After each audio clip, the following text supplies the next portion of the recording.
नमस्कार दोस्तों, मैं हिमांशी चौधरी एक बार फिर हाजिर हूं आदिवासी भारत से सप्ताह भर की जरूरी खबरें लेकर। सबसे पहले जान लेते हैं इस सप्ताह क्या है खास। बुलेटिन की शुरुआत करेंगे मणिपुर से, जहां फिर से हिंसा हुई है। इसके साथ ही चर्चा मणिपुर के विधायकों की केंद्र सरकार के साथ दिल्ली में हुई बैठक की भी होगी। उसके बाद छत्तीसगढ़ में हसदेव जंगल की कटाई और आदिवासी विरोध। वहां से फिर चलेंगे मध्य प्रदेश, जहां एक प्रस्तावित बांध का सर्वे आदिवासियों ने रोक दिया। और आखिर में एक आदिवासी पर पुलिस या जुल्म से जुड़ी कहानी त्रिपुरा से होगी। चलिए शुरू करते हैं आज का बुलेटिन। मणिपुर में 17 महीने पहले शुरू हुई जातीय हिंसा के बाद 15 अक्टूबर 2024 को पहली बार मैतेई, कुकी और नागा समुदायों के विधायकों के बीच बैठक हुई।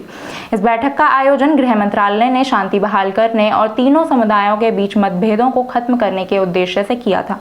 हालांकि इस बैठक में गृह मंत्री अमित शाह और मणिपुर के मुख्यमंत्री एन बीरेन सिंह शामिल नहीं हुए, लेकिन गृह मंत्रालय के वार्ताकार AK मिश्रा और अन्य वरिष्ठ अधिकारियों ने इसमें शिरकत की। सूत्रों के मुताबिक बैठक में मैतेई समुदायों से विधानसभा अध्यक्ष थोकचोम सत्यव्रत सिंह और विधायक थोंगम बिस्वजीत सिंह ने हिस्सा लिया। कुकी समुदाय की ओर से मंत्री लेप्ताओ हाओकिप और नेमचा किपगेन शामिल हुए। नागा समुदाय का प्रतिनिधित्व विधायक राम मुइवा, अवांगमो न्यूमई और एल दिखो ने किया। बैठक में मौजूद 9 कुकी विधायकों में से 4 विधायकों ने अपनी 3 मांगे इस मीटिंग में रखी, जिसमें पहली मांग मणिपुर की लीडरशिप बदलने की थी, यानी CM एन बीरेन सिंह को मुख्यमंत्री पद से हटाने की मांग। इसके अलावा कुकी इलाकों में अलग प्रशासन की और हथियारबंद समूहों को गैर कानूनी संगठन घोषित करने की मांग भी इसमें शामिल थी। इस बैठक के बाद 19 BJP विधायकों ने भी मुख्यमंत्री एन बीरेन सिंह को हटाने की मांग की। इन विधायकों ने प्रधानमंत्री नरेंद्र मोदी को पत्र लिखकर शांति बहाल करने में मुख्यमंत्री की नाकामी की बात कही। विधायकों ने कहा कि राज्य में हिंसा के कारण BJP की छवि को नुकसान हो रहा है और मुख्यमंत्री को हटाना जरूरी है। उनका मानना था कि सिर्फ सुरक्षा बलों की तैनाती से समस्या का समाधान नहीं हो सकता है। इसके बजाय सभी पक्षों के साथ सार्थक बातचीत की जरूरत है। इसके साथ ही विधायकों ने राज्य में आवश्यक वस्तुओं की कमी और बढ़ती महंगाई का मुद्दा भी उठाया। उन्होंने चेताया कि अगर जल्द कदम नहीं उठाए गए तो हालात और बिगड़ सकते हैं। केंद्रीय गृह मंत्रालय और मैतेई, कुकी और नागा समुदायों के विधायकों के बीच नई दिल्ली में हुई बैठक के 2 दिन के भीतर राज्य में आज यानी 19 अक्टूबर को ताज़ा हिंसा भड़क उठी। उग्रवादियों ने जिरीबाम जिले के एक गांव पर हमला कर दिया। एक अधिकारी ने बताया कि उग्रवादियों ने आधुनिक हथियारों से तड़के करीब 5 बजे बोरोबेकरा पुलिस थाने के तहत आने वाले एक गांव को निशाना बनाया। उनके अनुसार उग्रवादियों ने बमबारी भी की। इस दौरान केंद्रीय रिजर्व पुलिस बल और पुलिस कर्मियों ने जवाबी कार्रवाई की और दोनों ओर से भारी गोलीबारी हुई। हालांकि राहत की बात यह है कि अभी तक किसी के हताहत होने की खबर नहीं है। वहीं फिर से हिंसा शुरू होने पर सुरक्षा बल बुजुर्ग लोग, महिलाओं और बच्चों को सुरक्षित स्थानों पर ले जा रहे हैं। जिरीबाम शहर से करीब 30 किलोमीटर दूर बोरोबेकरा घने जंगलों से घिरा है और एक पर्वतीय क्षेत्र है। पिछले साल मई में राज्य में जातीय हिंसा भड़कने के बाद इस इलाके में ऐसे कई हमले हुए हैं। इससे पहले 17 अक्टूबर को इम्फाल पश्चिम जिले के कोतरुत गांव में 2 समूहों के बीच गोलीबारी हुई थी।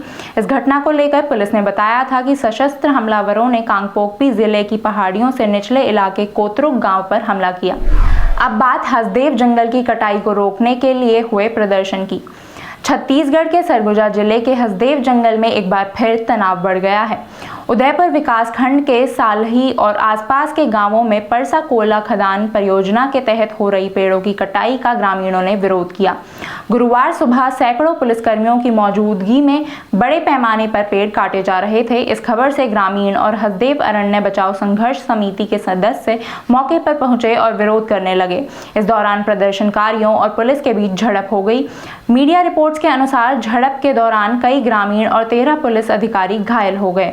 सरगुजा के पुलिस अधीक्षक योगेश पटेल ने कहा कि ग्रामीणों ने पहले हमला किया, जिसके बाद पुलिस ने जवाबी कार्रवाई की। सरकार के अनुसार 6 गांवों में 5000 पेड़ काटने की योजना है। इसे रोकने के लिए ग्रामीण पहले से साइट पर इकट्ठे हो गए थे, जिसके बाद 400 पुलिसकर्मी और वन विभाग के कर्मचारी तैनात किए गए। हालांकि इस झड़प के बाद फिलहाल पेड़ों की कटाई रोक दी गई है। इस घटना पर कांग्रेस नेता राहुल गांधी ने आदिवासियों के खिलाफ बल प्रयोग की निंदा की। उन्होंने भाजपा सरकार पर आदिवासी अधिकारों की अनदेखी का आरोप लगाया। राहुल गांधी ने याद दिलाया कि कांग्रेस शासन के दौरान हसदेव जंगल की कटाई न करने का प्रस्ताव सर्वसम्मति से पास हुआ था। प्रियंका गांधी ने भी प्रदर्शनकारियों का समर्थन करते हुए कहा कि आदिवासियों को अडानी की खदानों के लिए बेदखल किया जा रहा है। उन्होंने एक पोस्ट कर बीजेपी को घेरते हुए कहा कि पूरे देश में आदिवासियों पर अत्याचार करना भाजपा की नीति बन गई है। जो आदिवासी सदियों से जंगलों के मालिक हैं उन्हें बेदखल किया जा रहा है ताकि अडानी जी की खदानें चल सकें। उन्होंने पूछा कि क्या छत्तीसगढ़ में संविधान की 5वीं अनुसूची के क्षेत्र समाप्त कर दिए गए हैं। इसके तहत संरक्षित क्षेत्र से आदिवासियों को बेदखल किया जा रहा है। क्या आदिवासियों के जल, जंगल और जमीन के अधिकार और पुरखों की विरासत का फैसला फर्जी प्रक्रियाओं के जरिए होगा। झारखंड के मुख्यमंत्री हेमंत सोरेन ने भी इस मुद्दे पर प्रतिक्रिया देते हुए कहा कि ऐसे हालात झारखंड में भी बन सकते हैं। उनका इशारा शायद बीजेपी की तरफ ही था क्योंकि छत्तीसगढ़ में बीजेपी की ही सरकार है। हेमंत सोरेन ने सोशल मीडिया एक्स पर पोस्ट किए गए कई वीडियो शेयर किए हैं। छत्तीसगढ़ से चलते हैं मध्य प्रदेश। वहां भी कुछ आदिवासी गांवों को विस्थापन का डर सता रहा है। मध्य प्रदेश के मंडला जिले में ग्रामीणों ने विरोध प्रदर्शन कर प्रस्तावित बसनिया बांध के सर्वे को रुकवा दिया है। यह सर्वे ओढ़ारी और बिलगड़ा गांव के बीच नर्मदा नदी पर बनने वाले बसनिया बांध के लिए किया जा रहा था। कल यानी 18 अक्टूबर को नर्मदा घाटी विकास विभाग की टीम सर्वे के लिए बिलगड़ा गांव पहुंची थी। इस टीम में वरिष्ठ अधिकारी मूलचंद मरावी, एसडीओपी निवास और मोहगांव थाना प्रभारी शामिल थे। यह टीम पूरी तैयारी के साथ आई थी। स्थिति को काबू में रखने के लिए उनके साथ एक बस भरकर पुलिस बल भी आए थे, लेकिन बांध के विरोध में सैकड़ों ग्रामीण वहां पहले से ही मौजूद थे। ये ग्रामीण ओढ़ारी, बड़झर, चिमका टोला, दरगढ़, दुपट्टा, धनगांव और मुंडी जैसे आसपास के गांवों से आए थे। इन सभी गांवों के लोग इस बांध परियोजना से प्रभावित होंगे। ग्रामीणों ने सर्वे टीम का स्पष्ट विरोध किया और कहा कि जब उन्हें बांध परियोजना मंजूर नहीं है तो सर्वे का कोई मतलब नहीं है। अधिकारियों ने ग्रामीणों को समझाने की कोशिश की। अधिकारियों ने आग्रह किया कि उन्हें सर्वे करने दिया जाए, लेकिन ग्रामीण अड़े रहे और सर्वे की अनुमति नहीं दी। घंटों चली चर्चा के बाद कोई नतीजा नहीं निकला और सर्वे टीम को वापस लौटना पड़ा। इसके बाद घुघरी के एसडीएम और तहसीलदार मौके पर पहुंचे और ग्रामीणों से बातचीत की। ग्रामीणों ने उनकी बात शांति से सुनी, लेकिन फिर सर्वे कराने से मना कर दिया। बसनिया बांध विरोधी संघर्ष समिति के अध्यक्ष बजारी लाल सरवटे ने कहा कि 2013 के भूमि अधिग्रहण कानून और 2022 के मध्य प्रदेश पेसा नियमों के तहत अनुसूचित क्षेत्रों में ग्राम सभा की सहमति के बिना कोई भी परियोजना लागू नहीं की जा सकती। उन्होंने कहा कि जब किसान अपनी जमीन देने के लिए तैयार नहीं हैं, तो सर्वे का सवाल ही नहीं उठता। समिति ने घोषणा की है कि वे जल्द ही 18 प्रभावित गांवों की ओर से इस बांध के विरोध में राज्यपाल को प्रस्ताव भेजेंगे।